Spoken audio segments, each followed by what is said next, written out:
श्री सद्गुरुदेव परमात्मने नमः। श्री रामचंद्राय नमः। आपके हमारे मन में जो प्रश्न उठता है, जन्म के पूर्व और मृत्यु के उपरांत, ये प्रश्न संसार के बुद्धिजीवियों के विचार विमर्श में बराबर रहता है कि मृत्यु निश्चित है, मृत्यु ध्रुव है। यह तो संसार के सभी आस्तिक अथवा नास्तिक मानते ही है, लेकिन जहाँ हमारे यहाँ ध्रुवम जन्म मृतस्य च उसका स्पष्ट उद्घोष है, वहाँ संसार के अन्य धर्म अवलंबी अपने को भ्रम में ही पाते हैं। जीवन, मृत्यु और पुनर्जन्म की इस प्रक्रिया पर आप कुछ अब सुनिए, हम उस पर आपको प्रकाश डालकर बताते हैं महाराज श्री के वचनों से। जो वर्तमान जन्म को ठीक ठीक समझ लेता है, वही जन्म के पूर्व की और मृत्यु के अनंतर की बाद की स्थिति को समझ सकता है। वर्तमान जीवन ही जिसकी समझ में नहीं आया, वह पूर्व जीवन और उत्तर जीवन की कल्पना भी क्या कर सकता है। तत्व दृष्टि जो है वो सर्वोत्तम होती है। कारण हमेशा ही अपनी अपनी बुद्धि के अनुसार कल्पित होता है। हमारा जन्म क्यों हुआ? ईश्वर की इच्छा से।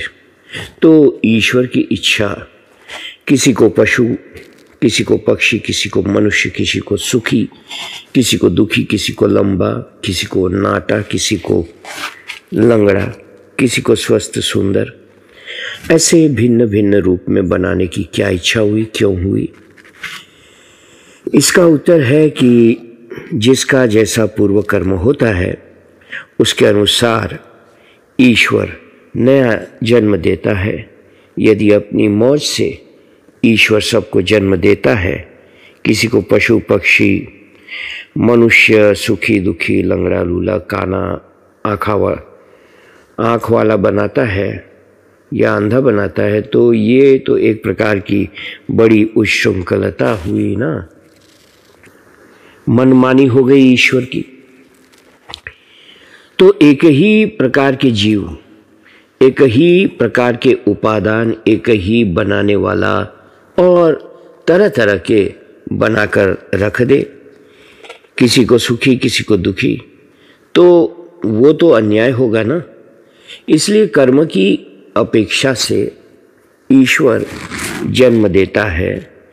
जो पापी है उसको शूकर योनि की प्राप्ति होती है, और जिसके कर्म पुण्य होते हैं उसको देव योनि, मनुष्य योनि की प्राप्ति होती है। ईश्वर को बनाने के लिए भी कोई अपेक्षा चाहिए। इसके लिए पूर्व कर्म की आवश्यकता होती है। मुसलमान और ईसाई मानते हैं कि ईश्वर स्वेच्छा से ही विषम सृष्टि बना देता है, और वैदिक धर्म मानता है कि कर्म अनुसार बनाता है तो ईश्वर ही है। परंतु जिसका जैसा कर्म होता है उसके अनुसार बनाता है। कई चीज़ें कांस्टेंट होती है, सभी के लिए एक सी होती है। कई चीज़ें ऐसी होती है जिनको हम बनाते नहीं हैं, बनी बनाई मिलती है। जैसे पृथ्वी, जल, अग्नि, वायु, ये प्रलय के पूर्व भी होते हैं। प्रलय काल में बीज रूप से रहते हैं और सृष्टि काल में अंकुरित अथवा पल्लवित, पुष्पित, फलित वृक्ष के समान रहते हैं।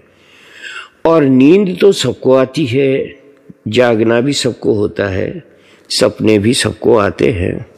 अब इनका जो सदुपयोग दुरुपयोग है वो कैसा है? रामकृष्ण परमहंस ने किसी एक भजन मंडली को खोल बजाते हुए, कीर्तन करते हुए जाते देखा तो दुखी हो गए। तो किसी ने पूछा कि क्यों दुखी हो गए, तो उन्होंने बताया कि अब जब ये रात को बाहर के लोग चले जाएंगे तब ये कहीं चोरी करेंगे, कहीं डाका डालेंगे, व्यभिचार करेंगे, अनाचार करेंगे।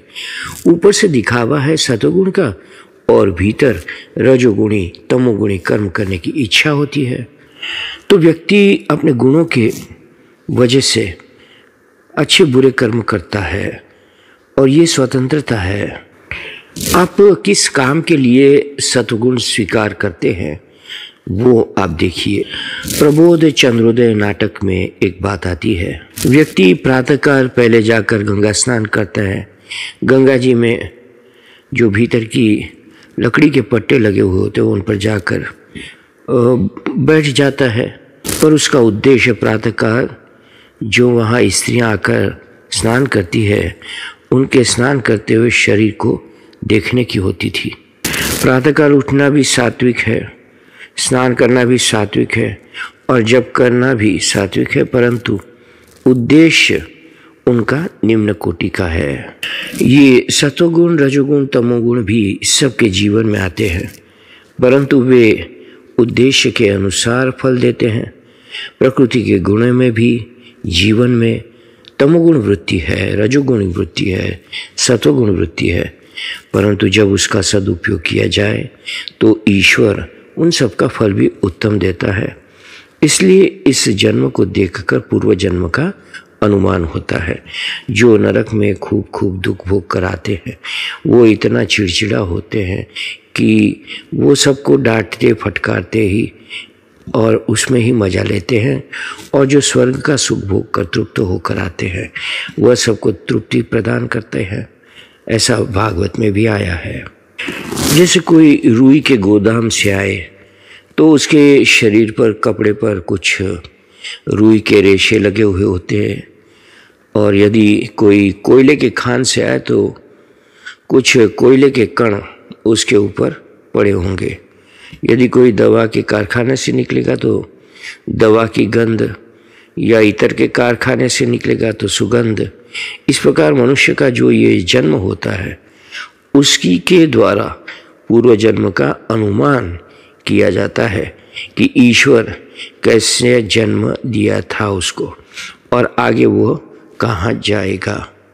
समझ लो कि किसी की रुचि मांस खाने की बहुत अधिक है, ठीक है, ईश्वर देख रहा है कि अभी मांस खाने की इसकी वासना है तो उसको मांसांशी योनियों में भेज देगा, जैसे कि गीध, चील, शेर या कौवा हो जाएगा और वहाँ जाकर अपने मांस खाने की वासना पूरी करेगा। कोई किसी को बहुत ठगता है, वह दूसरों को काटेगा, बिच्छू हो जाएगा, डंक मारेगा। और ऐसा जो मनुष्य हो जाएगा तो व्यंग करेगा, दूसरों को चुप जाने वाली बातें बोलेगा, और यदि वह सुखी होगा तो वो सुख देने वाली बात बोलेगा।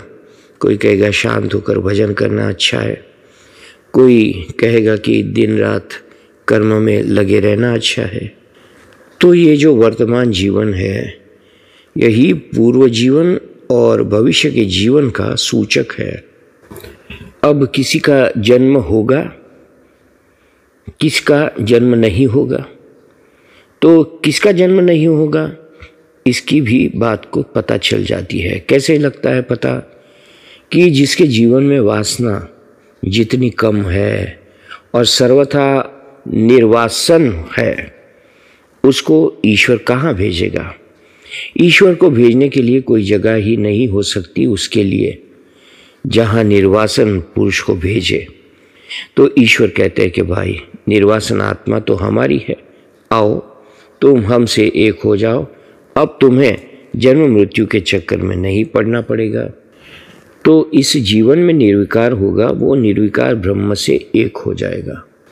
जो ऐश्वर्य वासना वाला होगा वह अगले जन्म में शक्तिशाली होगा। जो हिंसा, चोरी, व्यभिचार, झूठ में लगा होगा उसको उसकी सुविधा वाली योनि और जन्म आगे मिलेंगे, और जो पवित्रता के विचार वाला होगा उसको पवित्रता मिलेगी। हम अपने पूर्व जन्म और उत्तर जन्म की बातें जान सकते हैं, अपनी जान सकते हैं। तो कैसे जान सकते हैं?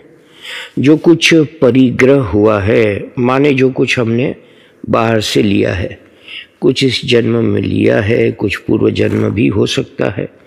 तो जो इस जन्म में हमने ग्रहण किया है, लिया है, उसका हम छोड़ देंगे तो पूर्व जन्म के संस्कार कितने आए हैं इसका पता लग जाएगा। कुछ नानी से लेते हैं, कुछ नाना से लेते हैं, कुछ दादी से लेते हैं, कुछ दादा से लेते हैं।